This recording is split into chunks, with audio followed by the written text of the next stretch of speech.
क्या आपने कभी सोचा है कि एक छोटी सी गलती कैसे आपकी पूरी जिंदगी बदल सकती है?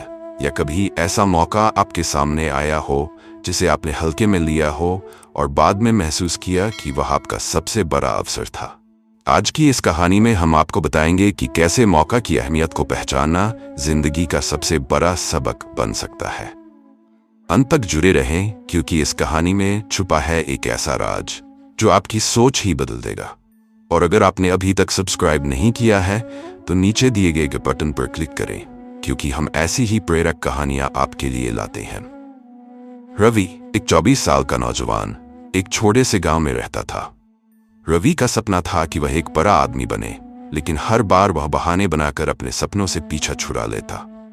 उसकी मां अक्सर कहा करती थी, रवि, मौका बार बार नहीं आता, जब भी मिले उसे पहचानना और कसकर पकड़ लेना सीख।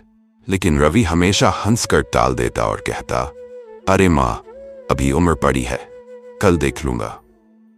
एक दिन गांव में खबर फैली कि शहर से एक बड़ा बिजनेसमैन श्रीमान अग्रवाल गांव के युवाओं के लिए कुछ बड़ा करने जा रहे हैं। उन्होंने एक प्रोग्राम रखा जिसमें वे गांव के लोगों से बात करने वाले थे और उन्हें काम देने वाले थे।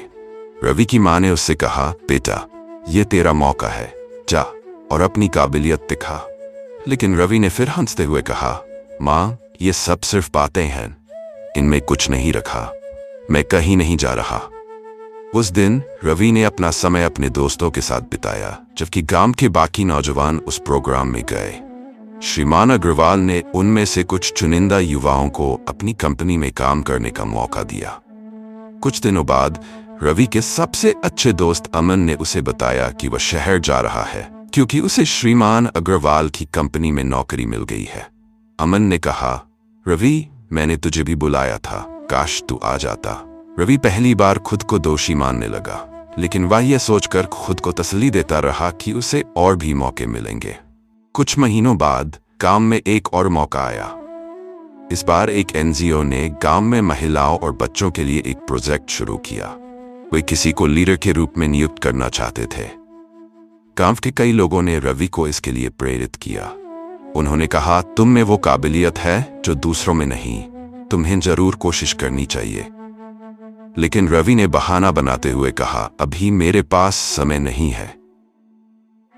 ये सुनकर उसके दोस्त अमन ने गुस्से में कहा, रवि, जिंदगी में हर कोई तुझ पर भरोसा करता है, लेकिन तू ही खुद पर भरोसा नहीं करता। हर बार मौके को टालकर तू अपनी ही जिंदगी बर्बाद कर रहा है। समय गुजरता गया और रवि ने धीरे धीरे समझ लिया कि उसके पास ज्यादा विकल्प नहीं बचे हैं। गांव के बाकी दोस्त आगे बढ़ गए और रवि वहीं का वहीं रह गया। एक रात जब रवि घर के बाहर बैठा था, तब उसकी माँ ने उससे कहा, बेटा, जिंदगी तुझे बार बार मौके दे रही है, लेकिन अगर तूने अब कुछ नहीं किया तो शायद तेरी जिंदगी यूं ही बीत जाएगी। ये शब्द रवि के दिल को छू गए। उसने ठान लिया कि अब जब भी उसे कोई मौका मिलेगा वह उसे हाथ से जाने नहीं देगा।